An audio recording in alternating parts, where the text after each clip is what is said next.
Hey Reluctant Preppers, this is showing you just how easy it is to purchase silver without paying any premium over spot price. You just go to sdbullion.com/rp, scroll down and enter the special code to get silver without any premium, and they'll mail it to your mailbox, discreetly packaged. Inside you'll find a beautiful 10-ounce bar of fine silver, and you are able to purchase that and have it and add it to your stack and your collection without paying any premium, and you're supporting Reluctant Preppers along the way. Thanks. As a responsible person with growing concerns for your privacy and personal liberty, you want to know where we're headed and what you can do about it. We ask the experts what you need to do to take prudent and responsible action to safeguard your family's wealth and well-being, and what basic first steps will help you to be aware and prepared. ReluctantPreppers.com. Welcome back, Reluctant Preppers. We're here again with our off-grid doctor, Dr. J. Nielsen MD. He runs a survival compound in Haiti. It's also a Christian mission, and he's also an expert on why the medical system may be failing you and your family in your attempts to preserve your health and your wellness. And there's many aspects to that, and Dr. Nielsen is here with us again on Reluctant Preppers. Dr. Nielsen, thank you for joining us. It's nice to be here. You broached a fleet of topics with us in our first talk with you last time about how the system is broken in all of the financial aspects that lead to conflicts of interest and maltreatment of people not getting the options that they need to really maintain their health.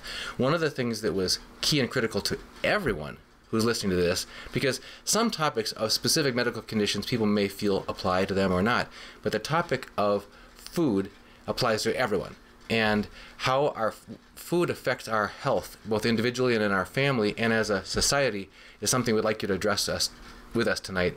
And what's gone wrong, what's the trend with our food supply, and how it's affecting our health. So if you could start out, I know last time you touched on GMOs, and in the past you and I have spoken about things like soy or corn syrup or things like that, but we'd like you to really kind of give us a doctor's view with a caring eye for the well-being of families. What do we need to know that we're not knowing about the food supply and how it's affecting our health?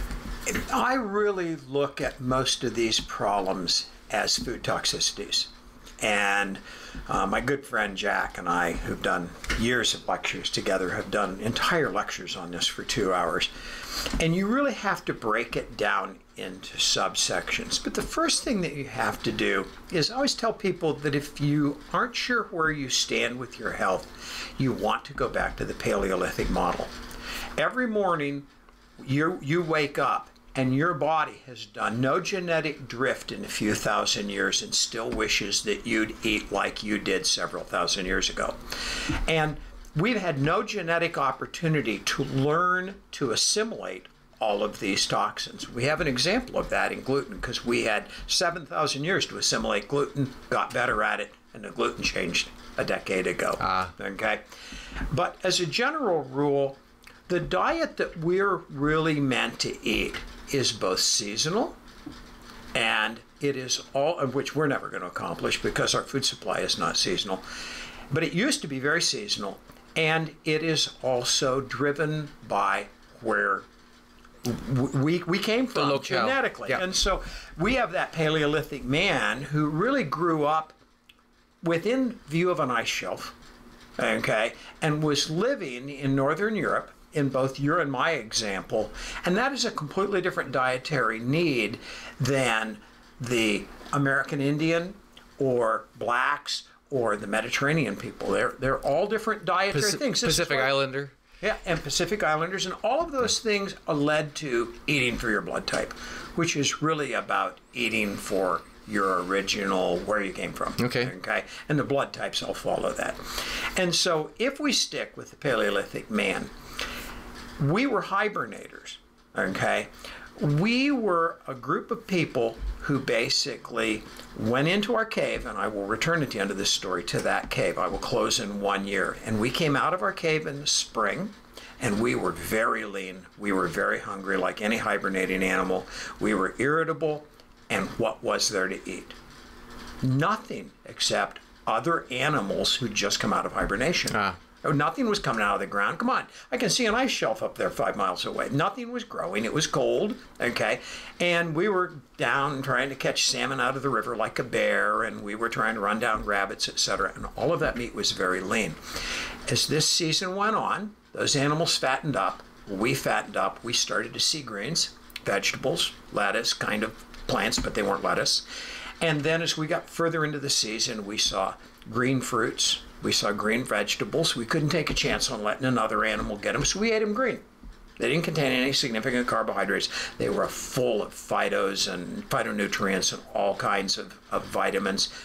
And as this season went on, we started to see ripe fruit, nuts, honey, and seed heads.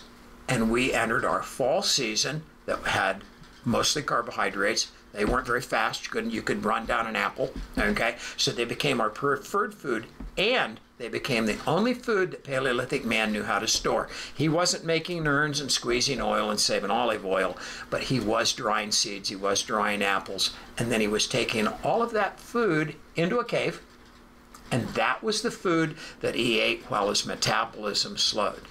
So Mother Nature came along and gave us a hormone to help us hibernate, and that hormone is insulin. And insulin has the impact of slowing down your brain, making you stupid, lowering your temperature, and making you want to be sleepy, and storing all of your food as fat instead of muscle. Okay, we came full circle, one season. Now, what do we do today? We eat hibernation food year-round. It's 65% of our diet. And we all wonder why we have diabetes, and we're fat, and we're depressed. Because we're ingesting the great depressant, insulin, that makes you hurt and gives you heart disease and all of those cycles. And so you have to start from the very premise that the number one food that Americans eat is causing all of our disease. Okay. And that is Grain Brain, a wonderful book, and all of those books that have been done on carbohydrates, they're all true. So our primary dietary toxin is carbohydrates. Yeah. The reason I have to interject here, the reason I laugh is because my wife and I, having been treated for Lyme and then having developed Candida, having tried to cut out carbs, eventually I was losing weight so much, we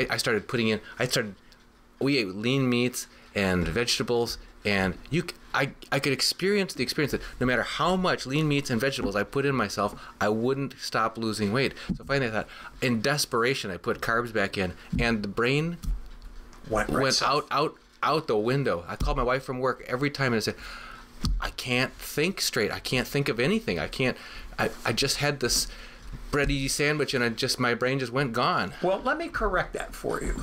If you look back at the photographs of the people in 1872 in Tombstone, okay, what were they eating?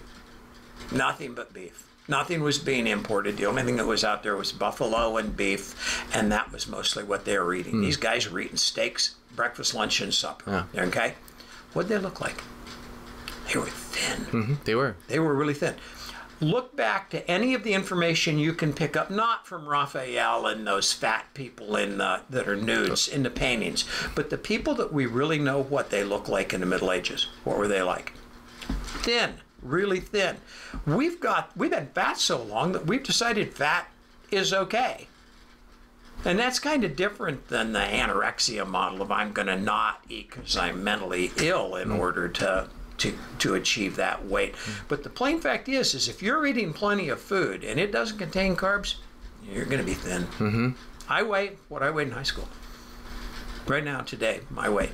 And it's because I'm not eating carbs. If I eat carbs, I can just get myself right up 15, 20 pounds in a heartbeat. Yep. And so that's our first premise, is that if you don't want to spend a lot of money on healthcare because the healthcare industry is breaking down, your first responsibility is maybe you shouldn't eat the number one toxin in the American food supply.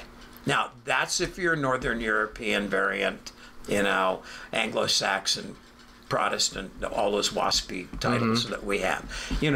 The minute that you start putting in any of that Slavic blood, you really start going over much more to the Mediterranean diet, which is that you're not allowing your fats to be anything more than boiled, but you do have more carbohydrates and you have a different diet.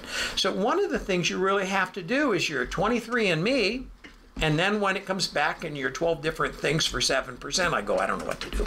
So this is a genetic profile on yourself that you can send in a sample. And Ancestry.com, got you. et cetera. Okay. And All right. I think that's useful information. It's easy for me. I'm 3/4 Danish and 1/4 Northern German, which is Danish again. So, I'm supposed to eat eel and bad apple products or something. I don't know, but I hate Danish food. It's all bad except for some of their pastries, which are all killing me. That's right. And so we need to start from there. Well, then the second thing that you have to look at is, since we're completely addicted to carbohydrates, what has that led us to? It has given us carbohydrate hunger. And the most portable carbohydrate is a Slurpee or your, carbonated beverage from Speedway, etc. And that led us to be the largest ingester of sugar in the world. Okay, which of course, what was that famous movie they made years ago about McDonald's? Supersize Me? Supersize Me. And the statistics on the fact that a large Coke in 1964 was 7 ounces and now it's 38. We have all of those things where we've lost our reference point of what is reasonable. And you watch all these people walking around with these, they've almost got wheels on them. These things are so big. Oh, they're huge. 72 ounce big gulps in it. Yeah, and, and these people have got a free thing at Speedway. I use mine, but I go get coffee. Okay. And they're walking in and refilling these things with the slush coming out and everything. And oh my gosh. Well, then the food industry said, oh, let's go over to high fructose corn syrup because it has rebounded. It's addicting. And so all these high fructose corn syrup products have just absolutely given everybody a hunger for more carbs with withdrawal. And then, of course, the next one after that is we invented NutraSweet, which, of course, was addicting and causes weight gain. And we moved on through all the cancer-causing ones that kind of taste like, terrible chemicals, although I thought NutraSweet tasted terrible. And now we've arrived at the new poison, stevia. Incredible. This stuff is incredible. You know that if you take every artificial sweetener plus sugar and you give them all to a fruit fly, this fruit fly that's going to die in 32 days dies in 29 or 30, except for stevia. And they die in 6 days. Stevia kills a fruit fly. I don't think anything kills a fruit fly, but stevia kills a fruit fly in 6 days. And Cargill, or one of those companies, can't remember which one it is currently under litigation because they wanted to bring stevia out as both a food and a natural organic pesticide because it kills insects. And somebody caught him at it and said, well, you can't have it both ways. Well, as it turns out, if you bribe enough people, of course, you can always have things both ways. And so the world is now, the entire alternative medicine world has gone, oh, I love stevia. Half my nutritionists that I work with, oh, stevia, finally the blessing of a free sweet tooth. There is nothing free in life. This is causing, I tell you my own story. This stuff came out in a supplement that changed my life. It's called Arthroben. It's the first medical food from the FDA. It is a supplement. It is a peptide that makes your cartilage grow back on your joints. I've done Synvisc injections on my own knees for 25 years because I ruined them as a gymnast. I went on this supplement and in one day all my pain went away. And I developed urinary frequency and diarrhea. I thought, not a bad trade. So I stuck with it. And my urinary frequency got worse and worse, and my urinary stream got less and less. And one night I thought I was going to have to come to the office and cath myself. And I'm laying in bed going, what's gone wrong with my life? And I went, it's the Arthroben. And so I went off of it. And the next morning I could pee. And I thought, I probably ought to get a PSA. I'm 65 years old. My last PSA was 2. It was 39. And I went, oh no, I've given myself prostatic cancer. So I've scheduled with the urologist to go have a prostatic biopsy. And I'm laying in bed now worried about that. And I went, oh, wait a second. I went off the stevia. Maybe I ought to recheck my PSA. And 12 days later, it was 8. And I went, oh, I've learned something. Stevia elevates PSA. And I'd read Bruce, what's his name's book, The Stevia Deception. Brilliant book. But it doesn't have any clinical information in it. So I went out and thought about all the patients in my practice who had elevating PSAs. And I called 10 of them up and I said, get off the stevia, wait 2 weeks and give me a PSA. Okay. I know I have 47 people in my series that have got their PSA back to normal by getting rid of stevia. Yeah, because we've been hearing stevia's got all kinds of benefits for Lyme, yeah, right? And it is a biofilm splitter. Okay. While you die from prostatic cancer and all those things. But, you know, what the heck? But nobody's asking those questions. Everybody just is going, well, this stuff's just great. No, it isn't. It's terrible. And so, you know, my whole point here was we ended up at stevia, but we started out at high fructose corn syrup. Yeah. And so we've got this entire carbohydrate addiction that we now think we can trick our bodies with all these artificial foods. All of them cause weight gain, even though they label them as diet. Now, there's never been a study ever done on an artificial sweetener that doesn't show that it causes weight gain. What's your understanding of the mechanism there? Because it isn't intuitive. They're more potent than insulin. They're insulinogenic and stimulating insulin receptors more potently than carbohydrates. Okay, so people are looking at the calories only. They're saying, I'm cutting out 4 calories per gram. Insulin stimulation. But what your body is doing is the key. Right. Your body's the one that's being told, store fat, store fat. Right. Exactly. And so we're almost off of carbs and we can go someplace else, okay? And so now we get to the end of the carbs and we go, and then I think the guy's name was Borland, got the Nobel Prize for figuring out rust-resistant wheat. 12 years ago, and stopped the huge epidemic of starvation in Africa. Okay, I think it was Bob Borland. Borland, I think I'm right about. I'm not sure about the first name. All right. And when he did that, he changed wheat forever. Wheat was not a food that was eaten by anyone on earth. And it was really developed as a crop in the Nile Valley because it created a food that the Egyptians could feed the Jews so they could build the pyramids and do all that stuff during everything we read about in the Bible with the Egyptians being under bondage 7,000 years ago. Okay? And I'll bet you that all of those Jews all had diarrhea because they had never met gluten before. And then we've had 7,000 years to incorporate gluten into our diet, and we've gotten better at it. And except for that small percentage of people who have true gluten enteropathy, all the rest of us are having gluten intolerance. This is not an allergy. It's an indigestibility. We lack the ability to be able to deal with this stuff. And like casein, it is a primary brain irritant. Gluten is food to the Lyme Borrelia. Gluten is a lot of weird things, but it really ruins the gut lining. And so we were all getting better at this for 7,000 years, and all of a sudden, when this rust-resistant wheat came out, everybody went, that's a really nice seed. Let's plant it worldwide. And all of our wheat is now Borland's wheat. 98% market saturation, and we're all back with the Jews 7,000 years ago, starting over again and trying to get used to gluten. On top of stevia, on top of carbohydrates, on top of big gulps. And when you mentioned big gulps, I wanted to interject that it's one thing when a person goes in and pushes their 48-ounce big gulp cup in the refill spigot and fills it up with the corn syrup. But it's another thing when you think you're just eating ordinary food and you don't know it's laced with high fructose corn syrup and sugar and everything.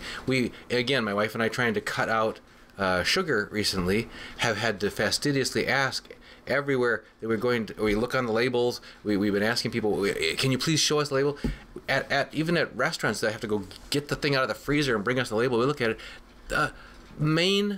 Cisco, main brand of French fries that they bring to. So potatoes are on our okay list at this point in our internet. Not French fries. But French fries, they're coated with dextrose. Yeah. They've got sugar coated on the outside of the French fries. McDonald's are coated with high fructose corn syrup because it makes them brown nicely. That's why McDonald's French fries are the best, is because the deep fat fryer is caramelizing the sugar. Brilliant. Yeah, it's, you know, and so we've only managed to get into one small food group over there, you know. Then you can go back and you go, okay, let's go to the number 2 carbohydrate on earth, corn. It's all GMO, okay? And you go back and watch King Corn, one of the greatest movies that was ever made, along with the McDonald's movie. Phenomenal movie, recommend everybody watch. It's 10 years old now. There are no farmers who raise corn who will eat corn. They know too much, okay? This food, we'll use the term loosely, this food has been so burbanked up with genetic modification and now GMO changes that the gut doesn't know what to do with it. And its increase in allergenicity and its ability to suck the gut into a mess is phenomenal. And it is now rapidly becoming one of the most common food allergens. And the problem is we have so many things, and of course number 3 is soy. We'll get to that one next. The problem is that all the vitamin C in the world is made from corn. You can't buy, unless you go get it's the Veg Plus and Fruit Plus, where they actually are extracting the nutrients from a live plant. All of your vitamin C is all made from corn. I can't take anything that has even 10 milligrams of vitamin C in it, or I get urinary frequency, because I'm so allergic to corn now. And nobody knows this. Nobody's talking about this. And corn is just absolutely toxic waste, and it contaminates everything. It's kind of like this is not a peanut-free environment, because there's peanuts made when you make this ice cream, so now we're making this kind of ice cream, so a little peanuts got in it. This is true of corn. Corn is virtually a dust in every grain manufacturing facility in the world. Okay. So therefore, it's in all your wheat. Okay? It's in all your rice. It's contaminating everything because it's a fine dust in its processing. Anybody who's ever worked in a grain mill can see the dust coming off of corn when it's processed. Understood. Okay? And so it's everywhere, and it's on everything. And so we've got that one. And, you know, I grew up on Fritos, greatest food in the world. Okay, Twinkies and Fritos were 2 favorite foods. Okay, eat neither of them now, but you don't want to know how many Fritos I've eaten. Okay. Okay, so I earned my corn allergy. Okay, by spending half of my life eating Fritos. Okay, and so we've got that one, and then we go. This brings us to the big 3 on grains, and then we get to soy. Okay, is soy a food? No. You know, read the whole soy story by Kayla Daniels. She's on the board of the Weston Price Foundation and a brilliant writer.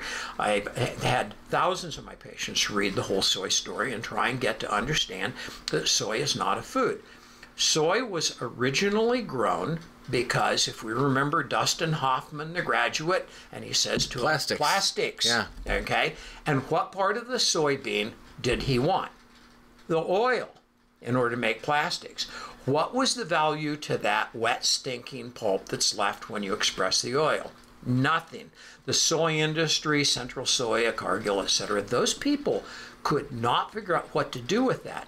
And back in the 70s, when it all started, and we were going from Bakelite to plastic and moving our world over, okay, all of this byproduct was being taken into landfills. Well, very quickly, the landfills figured out this stuff will never break down in thousands of years. It made a very, very bad product. And the landfills finally told the soy people, make your own landfills. And they were in the middle of doing that when one day some guy decided maybe we just ought to burn it. So they were propaning it, throwing it in big cookers and throwing it in and incinerating it. And one day a piece of it popped out and landed in the guy's mouth. And you know, if you toast this stuff, you might get idiots to eat it. And the rest is history. We ended up with the granola generation, the hippie generation, going, eat soy for everything. I wouldn't want to eat an animal. And so we started eating plastic.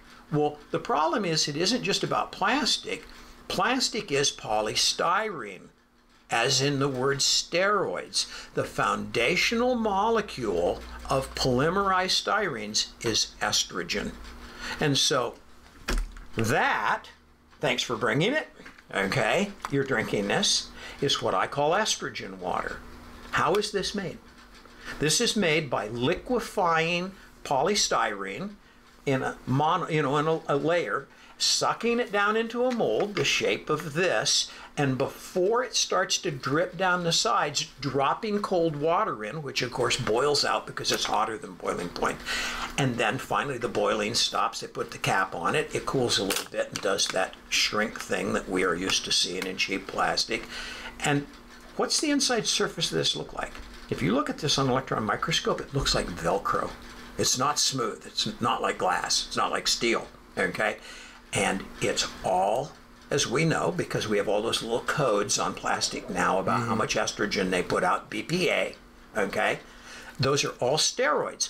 And this is making your testosterone go down. And if I drank a sip of this, because my testosterone's barely hanging on, okay? If I took one sip of this tonight, I'd have night sweats. I don't even like to hold this stuff, okay? And so that brings us to soy.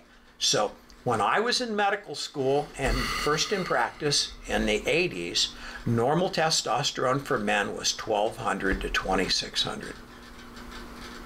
And now it's 240 to 800. Wow. And why is that? We don't need to have the Russians and the Chinese invade us. We're just neutering ourselves.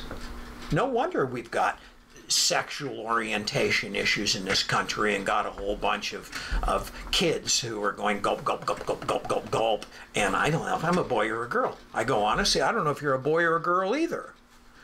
And so we've got our third toxic food, estrogen water and soy pellets and all of those things, and they're playing with our hormones. And then that's making your thyroid tank, and then that's making your DHEA go down, which is why your testosterone is down, and that's making your adrenals volatile. And you go, really? What a mess. We're still in carbohydrates. Yeah. You know, it's an absolute disaster. And then you get into the vegan diet. And you go, really? What's the vegan diet founded on? Vegan Diet is founded a great book, Beyond Broccoli, written by 23 ex-vegans who were authors, and they all wrote a book because they all had to get off of it. Vegans feel really good for 19 to 23 months, and then they start to die. They just start falling apart. They get skin sores, their wounds won't heal. And the reason is that you look at the amino acids that are in plastics, and in soy and in soybeans and all that stuff, and even good vegetables, and you look at the amino acids that are in animal protein, they look the same. But the problem is they have a plasticity. They have a texture and a shaping thing that doesn't match. And eventually, and we've seen this, King Corn talks about the fact that carbon is usually carbon 8, but king corn carbon is carbon 6, and I'm not sure how that works. But slowly but surely, if you eat enough corn, all the carbon in your body becomes the wrong carbon. We do that with vegans, and they slowly turn their entire body into vegetable protein until the proteins won't work and they break down. And they start craving animal protein. And then they can just take a little cube of chicken meat and they go, oh, I feel better, okay? And they say, well, that's because I'm not getting enough B12, so I'll do my B12 shots. Yeah. It's not got anything to do with that. You're an animal, and you're trying to not be an omnivore. You're trying to be an herbivore, and herbivores have a different metabolism. Okay. And so we got that whole food toxicity that's coming from soy. We're still in carbohydrates. But I wanted to interject here. And these are our primary foods in our society. A lot of people who are busy and they're on the go. They want to grab something. You can even go to the healthiest section of your health food store or the healthy section of your grocery store and grab these expensive meal replacement bars. And except for Lara bars, they're all soy. Soy, yeah. Only Lara bars is not soy. That's what I carry in Haiti. They're fruit paste and nuts. Yeah, date. Yeah. And nut. Yeah, that's the only one that I found that I don't have a reaction to. And there's some kind of off-market things that the alternative people have come up with. I found a couple of them.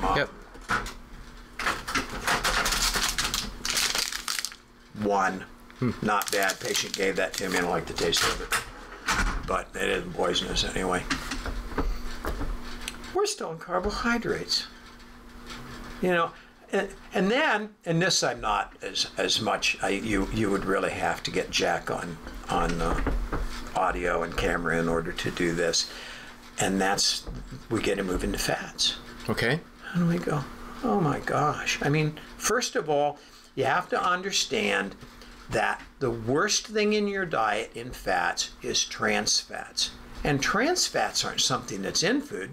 They're something that we make in food by heating it to above 300 degrees. Okay. Anytime you take any edible lipid and you heat it above 300 degrees, and for safety you're really back down at 270, it's going to get a kink in it. And now it can no longer be metabolized by the body, so instead it just builds up in your arteries. And so cooked meat is out. The only way that you can prepare animal protein safely is in a crock pot. I see. Low temperature, slow cook. All the meat I eat, I slow cook. I gotcha. Everything, as long as there's steam under the lid, then by definition it's 212 degrees. True. And I'm making that meatloaf or those brats or whatever, and I'm pouring off the fat that is liquefied and making sure there's enough water in there and moving the brats around so the hot ones go where the cold ones were until it's all cooked over 8 to 14 hours, depending on what I'm making, always on low, never medium or high in a crock pot. And then when it's done, I'm putting it out on the counter till it gets almost room temperature, putting it in the refrigerator because I want to get it stiff. Now, tomorrow, I can process it. Now, I've got 3 things I can wrap it in. Aluminum foil, poisonous. Saran wrap, estrogen wrap.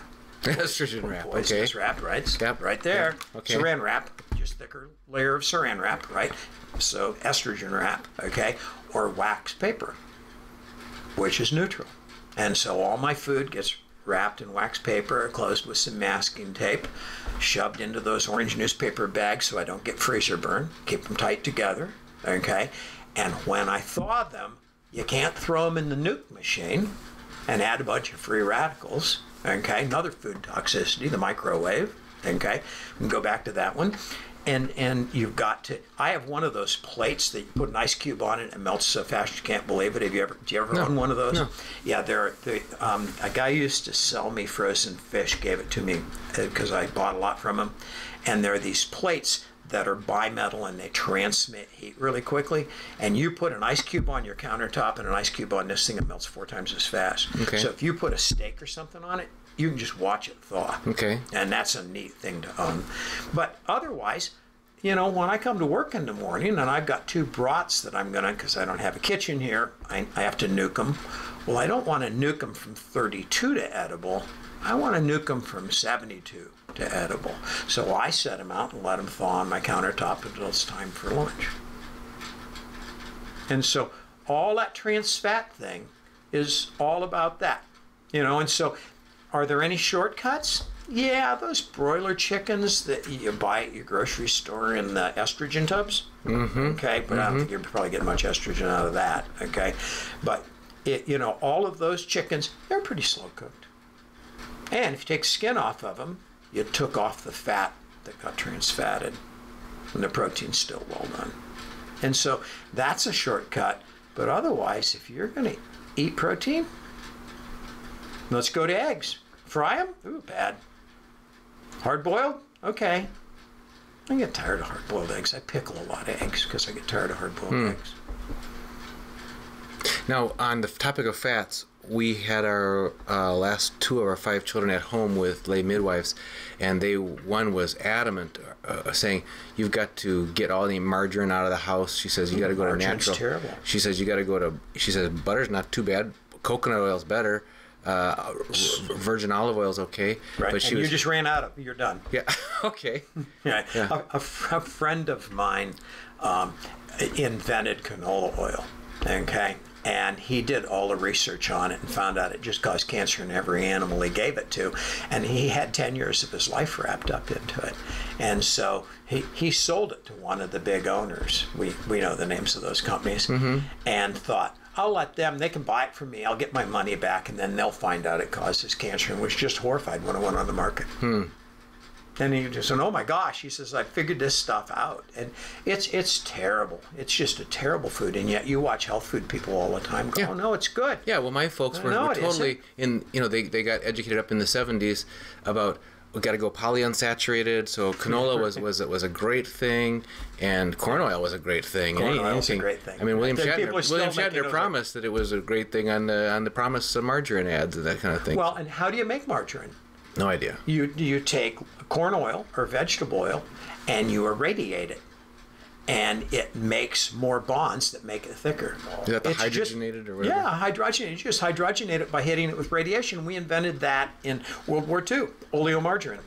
That's it. It used to be called, it used to come white, and we added orange stuff to it to make it the right color. Butter is the right product. But now you can't throw it in a pan, heat it to 500 degrees. Okay. You really, frying and grilling and broiling and baking just don't work. I mean, you can bake, but you have to bake really slowly to the point where you might as well get back over to your crock pot because you're just going to have dry meat. Smoking works. Yep. Smoking's got the right temperatures. And so, what a mess. The proteins are just really a problem because people just simply don't want to take the time to do it. And as a result, I tell people all the time, breakfast isn't for breakfast anymore. You don't want to get up. One of the things Jack says to me all the time and says in all of his lectures, he says, the very first thing you want to do if you want to lose weight is get out of bed in the morning and don't make a cup of coffee, don't brush your teeth, don't take your meds. Get up and eat 4 ounces of gently prepared lean protein. It could be hard-boiled eggs. It could be whatever you had for supper the night before, okay? And nuke it up enough that it's room temperature that you can eat it. When you do that, you send a message to your body that today is a day I will have food. And it shifts its expectations to, I'm going to have enough food that I'm not going to get in a sparing mode. I'm not going to get in a protective mode. Oh my gosh, Jan went on, started doing that, and only change she made in her diet, and just absolutely lost weight so quick it was incredible and was amazed. We ought to talk about fasting. If you're going to talk about eating, let's talk about not eating, okay? Let's go back to the Paleolithic man. Did he eat 3 squares? Oh, he went long periods of time without food, and then when he found food, he gorged it because somebody else couldn't take away what he had in his stomach, but they could take away what he had in his hand. Sure. So he bolted his food. People say, slow down, eat your food. That's the way our dogs. That's the way our dogs act. Yeah. Yeah, I'm the Paleolithic man. I just bolt my food. But Jan read this article in Women's Day, not a bad magazine for nutrition, does a pretty good job, one of the better ones, about the fact that if you're kind of stuck in your weight, try fasting alternate days. And I had 3 things that happened to me in about a year in my practice that made me realize that I wasn't paying enough attention to fasting. And Jan can now just take her weight down anytime she wants just by doing that, and she just boom, boom, boom, the weight goes right down. Just eat your regular diet, alternate day, stick to 500 calories. And so there's a lot to be said for the fact that and I went back to Jack one time, he's my biochemist, and said, Jack, I don't know much about the biochemistry of fasting. And he said, you can really kind of think as food as like the tide. When you're eating, the tide's coming in. And when you're not eating, the tide's going out. And so your detoxification occurs when you aren't eating. And we eat all the time. And I never found anybody who'd substantiate that statement, but it made a lot of sense to me. And the whole concept, there has to be metabolic things that are the body designed for the fasting thing, because we're a cyclical organism, and yet we never allow ourselves to do one half of the cycle. Right. It's fascinating stuff. It's fascinating. The only thing that brought to mind is a time that we went on a 7-day cruise, and there were 8 meals provided per day plus unlimited snacks in between. Oh, brilliant. And it was the strangest experience I had. It slowly crept up on me. First I felt like, oh, I'm in the land of plenty. Oh, isn't this special? Isn't this special? And by about day 4 or 5, I had this very unsettling feeling that I never was getting hungry. I was arriving at each meal satiated. I was arriving, and it was an unsettling, kind of like waking up from a bad dream or something. It was a feeling, something's not right here. This is just doesn't feel right. And it seems like it's connecting back, my personal experience connecting back with what you're saying, that there's a correctness to this natural rhythm of hunger or fasting, followed by and being there's satisfied. Another variable to this that we all experience, but we don't connect it, and that is if you got up tomorrow morning and said, boy, I got to clean the garage, and I got to go out and work at the shipping facility, and I got to move that cord of wood, and then I got to do this, and you got one of those days where you just got busy, okay? You're not going to eat. Work is in a way fasting, because it's double fasting, because you're consuming, you're burning. And so if you eat a little bit, that's kind of physiologically logical, because you got to keep up with that. But your appetite goes away when you work hard. You don't have that desire to bolt food and sit down and eat a bowl of ice cream when you're working hard. That's from lassitude.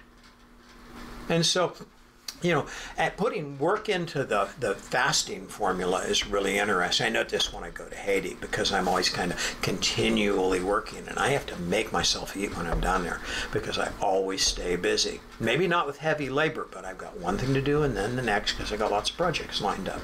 And of course, I always come home and I've lost weight when I do that. So, wrapping this up for folks who want to find out more, you've mentioned a half a dozen different books or movies or videos that people can check into. You've mentioned some real gotchas in terms of watching out for prevalence of some grains in our food supply that we may not even be aware of, like the corn contamination into other grains, that sort of thing. How it's not so much just counting the calories, it's not so much just what the thing is, whether it has calories in it, but what your body does with the signals that it receives. Look at the low carbohydrate diet. It has no calorie restrictions or amounts of food. True. And people lose weight like crazy on it, because the only thing that's changing is their insulin is going down.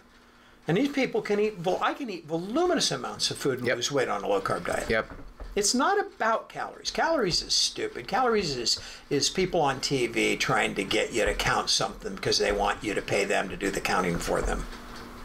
It's just, the low carbohydrate diet has been well documented to be the right diet for white people. Okay? The minute that you change major genomic structure, it's different. The Orientals have had rice forever. That is not acting like a carbohydrate to them. They don't tolerate soy as much as we're told that they do. The tofu really, that's a really urban legend given to us by the people who wanted us to eat soy. That's in the whole soy story. But they really tolerate rice. Okay, and of course we killed entire populations with corn. Okay, corn's a terrible food. The Mayans and the Incans died because the only food they had was corn. I mean, you look at that whole area where those pyramids are at and all of that's happening, and that's a very interesting place in the world, because 50 feet down there are clear waters, a pool across thousands of square miles of land in a place that is arid. And so they always had the ability to dip water for crops, even in a dry season. So the one thing they could do was grow corn. And they had these huge populations of people there. And they slowly died. Remember, there are two forms of starvation, okay?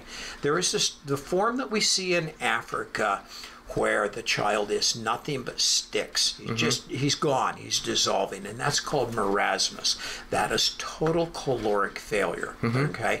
And then there's a second disease called Kwashiorkor. And Kwashiorkor is the disease I see in Haiti, is the big kid with the big belly and the big liver and the yellow hair, the orange hair that's falling out.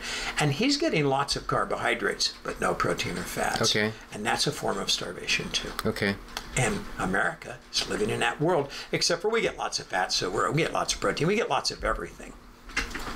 So what are your top recommendations for people who want to try as best they can to opt out of the system? I guess you'd have me get a stainless steel refillable water bottle. There's my water bottle. There you go. Okay. There's my water bottle. All right.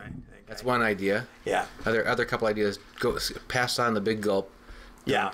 Well, you have to move over. My only drinks are water and tea and coffee. That's the only thing I drink, and some herb teas. Okay. you have to change your whole, the drink is water. That's why it flows in rivers across the earth. You never see a river that's got cola in it. Okay, it's real obvious. God gave us water. See it coming? And so you got to get over to water. When it comes to grains, you really have to find out if you're a person who should be eating grains. I shouldn't. Grains are not good for me. But if you're going to eat grains, don't make them soy, wheat, or corn. Go move off into oatmeal and barley and, you know, all those weird super grains, quinoa, super grains and all that stuff. Those things are all not gluten, okay, and so much better for you. And you don't have an allergy to them. We haven't gotten into allergies. Oh, Okay. that's the next thing we're gonna have to talk about next time. But I know that on this topic of this is something we've stumbled on and been very grateful to. A couple things about getting off of the grains is if you like pasta, for example, you can get lentil pasta. You can get other types of My favorite chickpea pasta. Go ahead. You know, my favorite pasta is yellow squash. Yeah, that's I was gonna say next. If you put yellow squash and make lasagna or things like that, you close your eyes and you can't tell that it's a pasta. Zucchini squash. Those are a great substitute. They are. And all of that stuff's out there if you just start reading good cookbooks on people who care. And my wife has just made a wonderful, we call it mega batch, which is a very large batch, which we stick in the freezer into these nice glass Corningware dishes of pumpkin waffles. So it's coconut flour and pumpkin flesh. We give them to the grandkids. And eggs. That's it, pretty much so. And they make pancakes. And they're wonderful. Yeah. So, okay. Allergens next time. Okay. We ran out of time this time, but we'll talk about allergens next time. Okay. Thank you, Dr. Jay Nielsen, for talking with us about how we can take best care of our families and things that we're not getting told, and how we can stop eating what they're feeding us. So, You got it. Thanks. Good.